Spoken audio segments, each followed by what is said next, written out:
माननीय सभासदों, माननीय अध्यक्ष जी,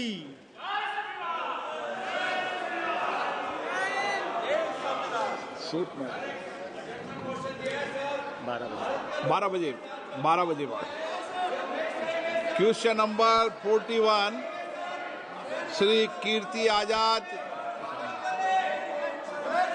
मंत्री जी, प्रश्न संख्या 41। माननीय मंत्री जी। Sir, the answer has been placed on the table of the House. ठीक है अध्यक्ष जी, आपके संरक्षण की आवश्यकता।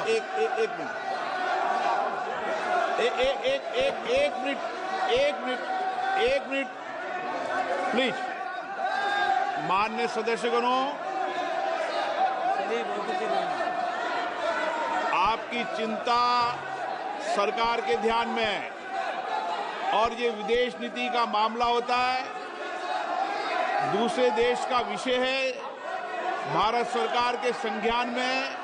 इसलिए मेरा आपसे निवेदन है कि प्रश्नकाल महत्वपूर्ण समय होता है और प्रश्नकाल के महत्वपूर्ण समय में मतदाताओं की चिंताएं, उनकी समस्याएं, उनकी कठिनाइयों को हम उठाने का प्रयास करते हैं और सरकार जवाब देती है। बहुत कठिनाई से क्वेश्चन लगते हैं, आप उनको बोलने दें कीर्ति आजाद जी को। आप सहयोगी दल को व्यवधान पैदा कर रहे हैं, उनको नियोजित तरीके से प्रश्न उठाने देना चाहते हैं। नियोजित तरीके से सदन को व्यवधान करना, सदन में गतिरोध पैदा करना, ये संसदीय परंपराओं के अनुरूप नहीं है। मेरा आपसे आग्रह है, आप अपने अपने विषय में उठे। 12 बजे आपका विषय आएगा, उस समय आप चर्चा करना। अध्यक्ष महोदय, मुझे आपके संरक्षण की आवश्यकता पड़ेगी। मैंने प्रश्न पूछा जो पहले भी एक बार पूछा जा चुका है पिछले सदन में। यहाँ पर जवाब 2023 में सिविल एविएशन मंत्रालय ने दिया था और अभी भी उन्होंने कहा है कि नमो ड्रोन दीदी scheme ministry of agriculture and farmers का मैं समझ में आता है। मुझे आश्चर्य है कि civil aviation, department of fertilizer और डिपार्टमेंट ऑफ एग्रीकल्चर में आपसी विरोधाभास है। यदि बिंदु 3.35 स्टैंडिंग कमेटी की रिपोर्ट की आप देखें इस केमिकल एंड फर्टिलाइजर की, उसमें लिखा हुआ है, and I quote, distribution of 10 drones per village in more than 6 lakh villages is dealt in the Ministry of Civil Aviation. The scheme is not related to Department of Fertilizer. मैं मंत्री जी से ये जानना चाहता हूं कि क्या agriculture ministry, department of fertilizer, department of civilization में नमो ड्रोन दीदी का आपसी कोई तालमेल है ही नहीं, यह केवल एक जुमले के रूप में रह गया है? इसका जवाब देंगे मंत्री जी? Sir, the Namo Drone Didi program is a flagship program which was envisioned by the Honorable Prime Minister Narendra Modi ji for financial inclusion and especially the empowerment of women. And I am very happy to share that this has really improved the earning of the women, in which we have done this thing also, sir. And regarding which ministry does it come under? This is the parent department is Department of Fertilizer, which is dealing with this drones distribution, sir. The scheme actually comes under the Department of Fertilizers, which is trying to give the 80% subsidy to the women self-help groups. And the whole number of drones that need to be distributed is up to 15,000 drones. And we have done up to 500. And why we are trying to see how the remaining 14,500 will be done is through indigenization. We want to promote more indigenization of drones. So this is a collective effort. Ministry of Civil Aviation, Ministry of Agriculture, Department of Fertilizer.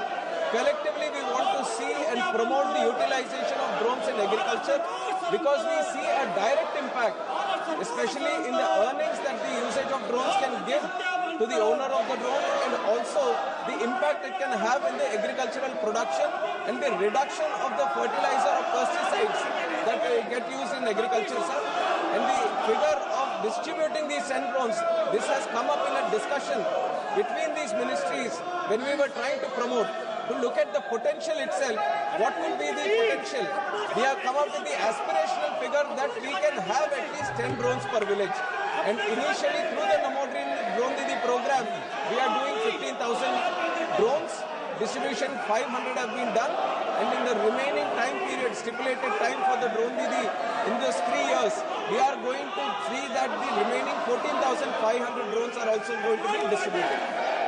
Supplementary sir देखिए विरोधाभास आ गया। मैंने कहा मुझे आपके संरक्षण की आवश्यकता है।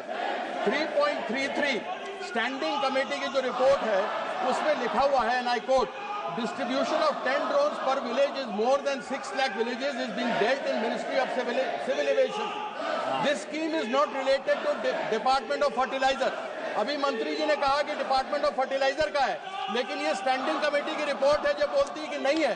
तो मैं ये जानना चाहता हूं कि ये स्कीम है तो किसका है। लेकिन इस पर आगे बढ़ते हुए मेरा प्रश्न है कि मंत्रालय ने माना है, क्या यह सच नहीं है कि मंत्रालय ने माना है कि 6.6 लाख गांव के अंदर ड्रोन देने हैं, और यदि एक गांव में 10 ट्रैक्टर हैं तो 10 ड्रोन, यानी 6.6 लाख गांव के अंदर 66 लाख ड्रोन की आवश्यकता है, जो मंत्री जी ने माना इनको प्रोवाइड करना है।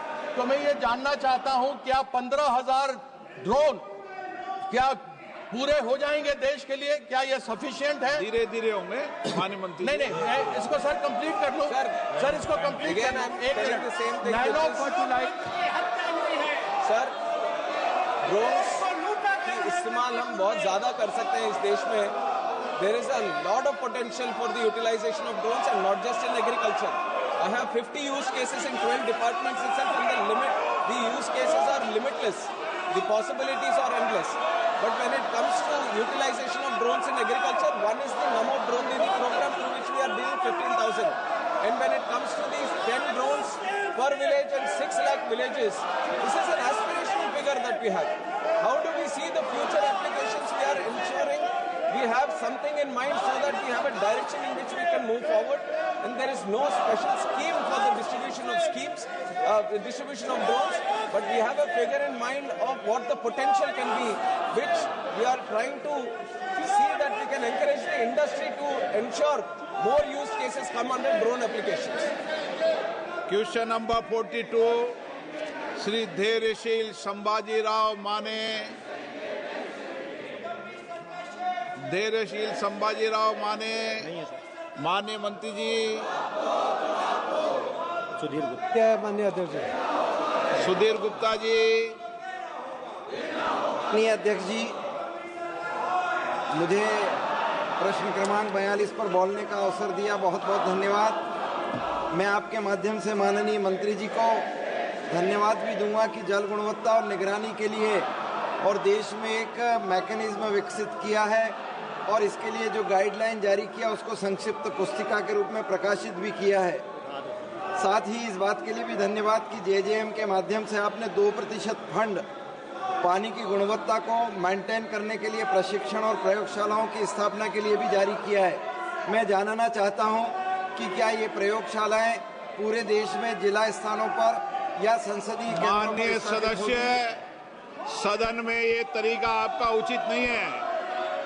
मैं आपको आग्रह करता हूं, प्रश्नकाल महत्वपूर्ण समय होता है, आपके सारे विषय गंभीर और संज्ञान में सरकार ने लिए हैं, और क्योंकि विदेश नीति का मामला है, दूसरे देश का विषय है, उनकी अपनी पॉलिसी नीतियां होती है, भारत सरकार इस पर गंभीर है। मैं आपसे आग्रह करता हूं कि आप सदन को चलने दें, व्यवधान पैदा नहीं करने दें। हर रोज प्रश्नकाल में गतिरोध उत्पन्न कर आप भारत के मतदाताओं का अपमान कर रहे हैं, ये उचित नहीं है। मैं पुनः आग्रह करता हूं, आप सदन चलना चाहते हैं, प्रश्नकाल चलाना चाहते हैं, नहीं चलाना चाहते, प्रश्नकाल नहीं चलाना चाहते, सदन की कार्रवाई आज 12 बजे तक के लिए स्थगित की जाती है।